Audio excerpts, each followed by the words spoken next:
Frequent oil changes are one of the most important things you can do to keep any car young. Most people recommend an oil change every year or 12,000 miles, but because it's cheap and easy to do, I like to halve that interval.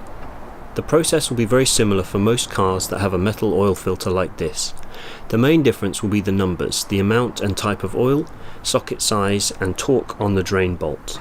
If you haven't done this before, I'd recommend getting the Haynes manual for your particular car for more detail. Here are the tools you'll need: a pair of ramps or a jack and axle stands. I prefer the ramps when I don't need access to the wheels. Chocks for safety, bricks will do if you don't want to buy them. A drain pan to catch the oil and pour it into a bottle. This one has handles and a spout so it pours out neatly and doesn't make a mess. A 17mm socket and a torque wrench so you don't over tighten the drain bolt. You can do it without the torque wrench if you have a calibrated arm. I prefer to play it safe. A tool for removing the oil filter. There are lots of types, but this chain thing works fine for me. Also some newspaper, rags, plastic gloves if you want, an empty oil bottle to dispose of the used oil, and a bin ready for the rubbish. For this car you'll need 3.6 litres of 5W30 oil. A 5 litre bottle costs £15 to £20. A new oil filter. Search a car parts website to get the right one for your car, about £7.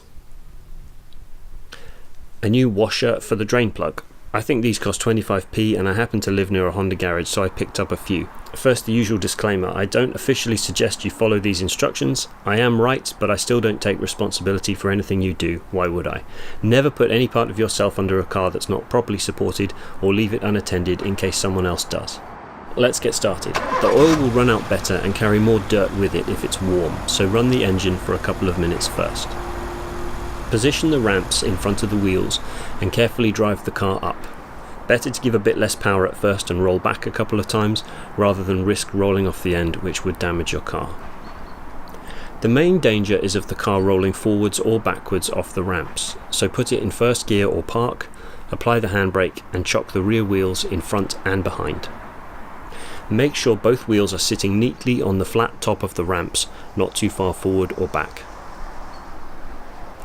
Open the filler cap and dipstick to let the air in as the oil drains. Find the drain bolt on the oil sump under the engine and position the drain pan underneath it, but back a bit. Because the bolt is on the back of the sump, the oil will come out backwards, not straight down, so be ready to move the pan. Use newspaper too in case you spill a bit. Loosen the drain bolt in an anti-clockwise direction, like turning on a tap. Don't tighten it by mistake or you could damage the sump.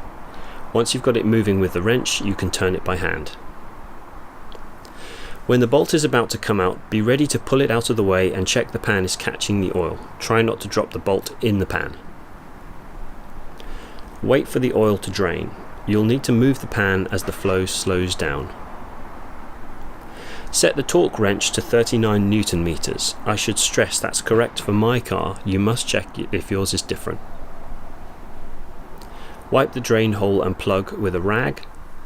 Remove the old washer and fit the new one. Fit it in the hole and tighten by hand. If it's not turning easily at first, you might have put it in crooked. Take it out and try again. Tighten the drain plug with the torque wrench and stop when you hear and feel the click in the handle.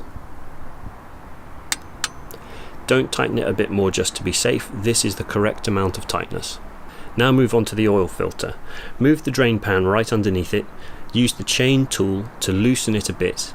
Then you can unscrew it by hand. Unscrew it slowly at the end and tip the oil out into the pan as you go.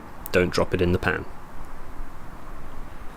Make sure this rubber seal came off with the filter and isn't still stuck to the engine. Wipe the hole with a rag. Smear a drop of oil onto the new filter seal so the rubber doesn't stick to the engine next time. Fit the new filter and tighten it only by hand, don't use any tools. Now the car needs to be flat to check the oil level, but we can't run the engine with no oil in it, so put most of the correct quantity in now. You need about 3.6 litres in total, so using the markings on the bottle as a guide, add about 2.5. Remember, the bottle is larger than that, we don't need all of it. You can tip the bottle sideways to get it closer to the hole, or use a funnel to make sure you don't spill any. It's not a big problem if you do, it's just messy. Remove the chocks and run the car just for a moment to reverse off the ramps, then stop the engine. Now we're going to add a little bit of oil at a time, checking the dipstick until it reaches the lower mark. Here's how you do it. Pull the dipstick out, wipe it clean with a rag, then put it all the way back in and remove it again. Remember, the new oil is much cleaner than the old oil, so it's harder to see. For now, we just want the oil to reach the first mark or hole on the dipstick. Once the oil has reached the low mark on the dipstick, run the engine for a few minutes so the oil can find its way into all the spaces within the engine. Make sure this oil light does not remain lit on the dashboard when you start the engine. While the engine's running, look under the car and check there's no oil leaking from the plug or the filter.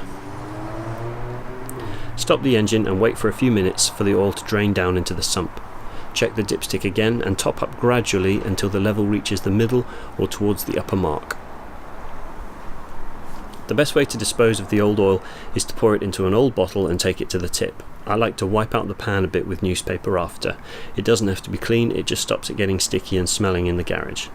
You can keep the rest of the new oil for top-ups or to use next time. If you found this video helpful, do me a favour and click like or subscribe. Thanks for watching.